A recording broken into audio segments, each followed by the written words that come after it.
everyone, and welcome back to my channel. It's been a long time, but I'm here, so hi, welcome. If you're new, my name is Ismay, and normally I do like anything small business, crochet, sewing related. However, today I got the urge to, or not today, the urge of making kombucha was already a couple weeks ago, but I didn't buy a kit until a couple days ago. So today's video, we're gonna make kombucha. So I've already boiled my water, so I'm gonna set you guys up and then you can see from like overhead what I'm doing. And it's not a tutorial in anything. As I said, I bought a kit and the kit has instructions in it, so I'm just gonna try to follow those instructions and then wait 7 days and then see. Okay, let's do that. So I just boiled my water to like 80 degrees. And it's like 75 degrees right now. So I need 360 milliliters of water. So I'm just gonna do that above a scale.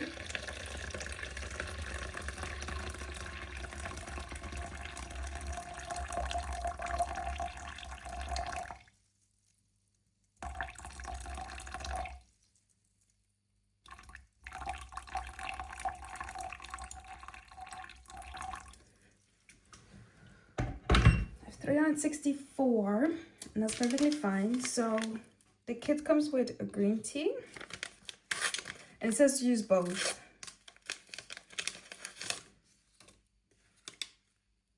So, and then it comes with a black tea. Oh, it also says to boil it to 75 degrees. However, this one says at 90 degrees. So why would they give me two of the same? That doesn't make sense. However, this one goes in and then it says to let it steep for 8 minutes, and that is what I will do. And as my tea is steeping, let me show you what comes in the kit. I'm not sponsored or anything. I just bought it with my own money. I bought the brewing kit with flavors for the second fermentation. So first, and kind of most important, is the instructions. I just figured out it comes in English as well. So I've been reading it in German and I don't like the white letters on black. So I'm glad this exists. And then of course it comes with the green tea and the black tea. It comes with a 1.2 liter jar, I believe it is. Then it also comes with this jar. I haven't washed this one because I'm not going to use it today. So it comes with this jar. It comes with stickers for some reason. I have no idea. It comes with the sugar we will need for the next step. It comes with a cloth to cover the jar with a little elastic.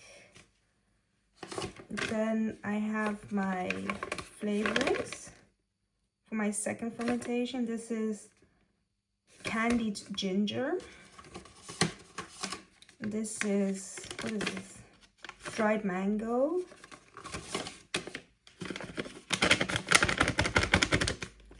This is dried pineapple.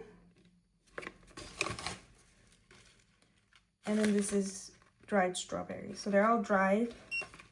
And in the summer, I want to do like basil, but I also have ginger to use, like fresh ginger. And then, of course, most importantly, we have our little Scooby. She's very weird, but we love her. We need her. So that's everything that came in the pack. It was like 50 euros. So that was still okay. And then I will get back to you when the timer goes off for the tea. Okay, so our tea has steeped for 8 minutes. So I'm gonna take out the tea bags. I've seen many people say don't press it out because it will get bitter. So I just do what I always do, just slap it against the sides. I have no idea if it's true.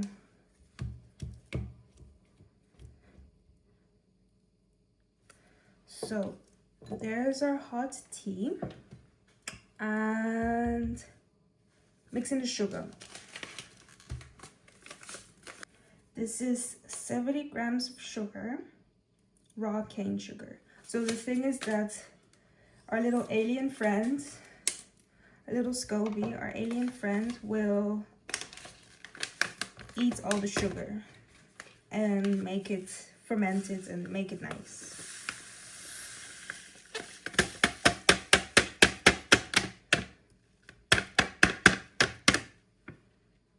So that's 70 grams of sugar. So I'm just going to use a wooden spoon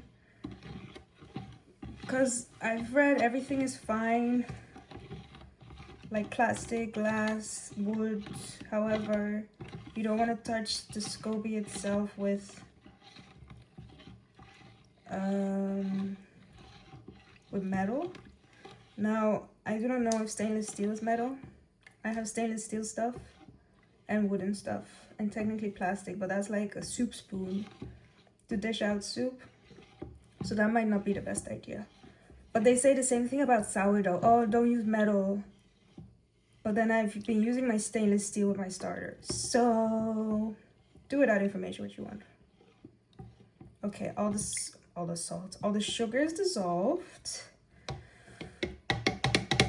And then it says add 600 milliliters of cold water. However, I don't think 600 milliliters will fit in here. We're gonna test it out. I'm gonna put this there. Because the thing is, you need to let it come to room temperature. You don't want it to wait forever.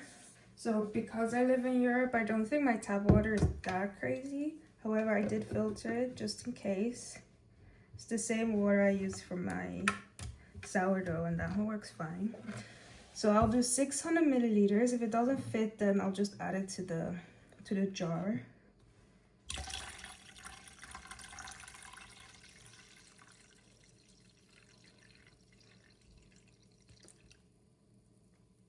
Okay, that's 500. I don't know if I can get 600 in there. So I'm gonna add it all to my jar. So that was 500. Help me, remind me guys, 500. Oh, I'm spilling water everywhere. Oh, anyway, this is my kitchen. It's already like cooled down.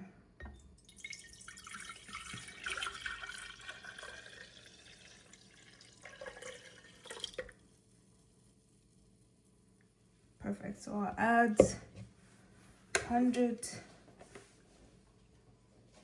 more milliliters. So it's on 900 right now.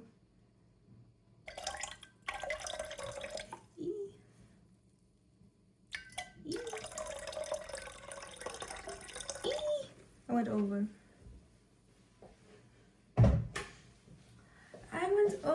But that's okay. Oh, everything's wet. And now the fun part, my little alien friend.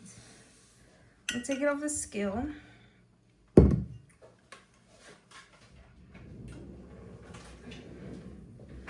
I'm gonna give it a stir one more time. So it really cooled down a lot. It's like you forgot your tea sitting.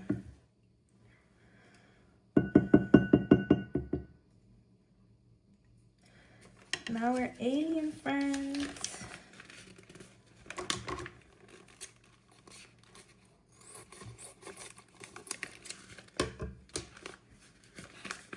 So it's important also to work with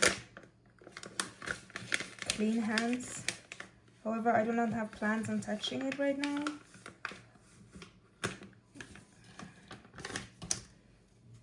Ooh, so that's what it looks like. Apparently they cut it in pieces, and that's fine. So let's get it in the tea so I can grow my own little kombucha.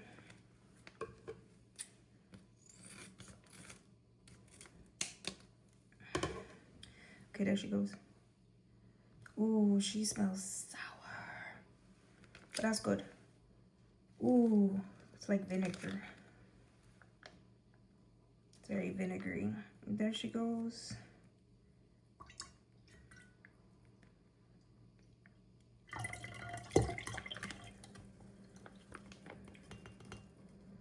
Well, that was it.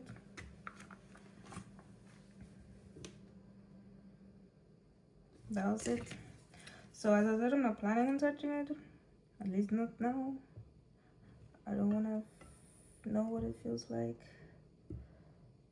So I'm just, I don't know what I'm doing. I want to mix the liquid. So they say to know, I think it needs to be the other way, no? Not my problem. Well, it is, okay. Let me flip it. Flip it, do a backflip. Do a backflip. I think I flipped it. Yes, that looks still disgusting, but okay. Okay. Oh, I wanted to taste it now.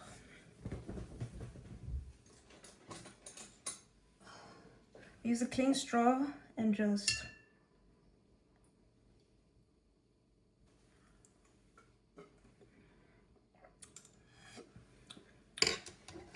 I mean, it's tea.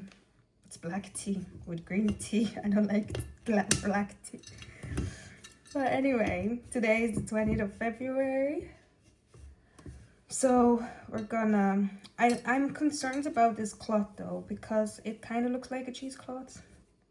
And I don't know if that is, because they say like a cheesecloth, fruit flies can still go in. However, it's the winter, so I'm not expecting fruit flies at the moment.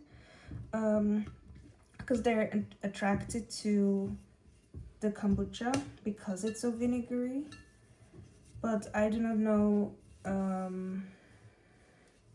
if this will be fine. So please let me know. So now I'll just be putting the kombucha. I was thinking like on the top there, but I think I have to put it on the top there because my sourdough is like right there. And they say they can't be together because they're both aerobic ferments. So they use air to ferment. So yeah, I don't know. But coming back on the cloth part, I will probably use a different cloth when it comes to summer because people use like towels, tea towels, and I think that one has a thicker weave in order for the fruit flies not to come through. So I will clean up everywhere. I will put my kombucha up in the corner somewhere in my kitchen.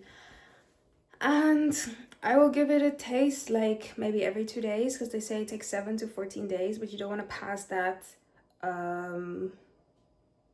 past the sweet spot in order for it to become too vinegary.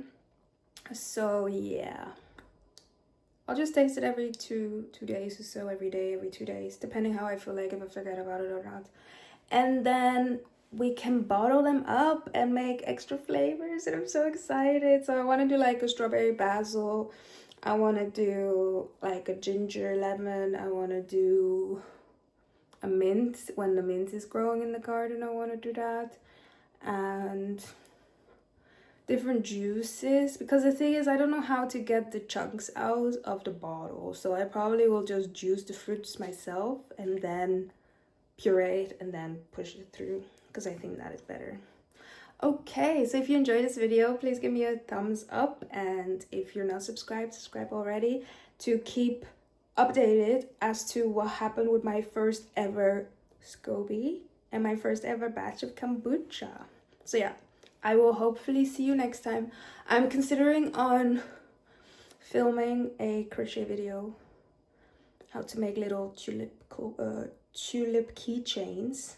So if you want to watch that, stay tuned, put on your notifications so you get notified when that video comes out, and I'll see you in the next one. Bye!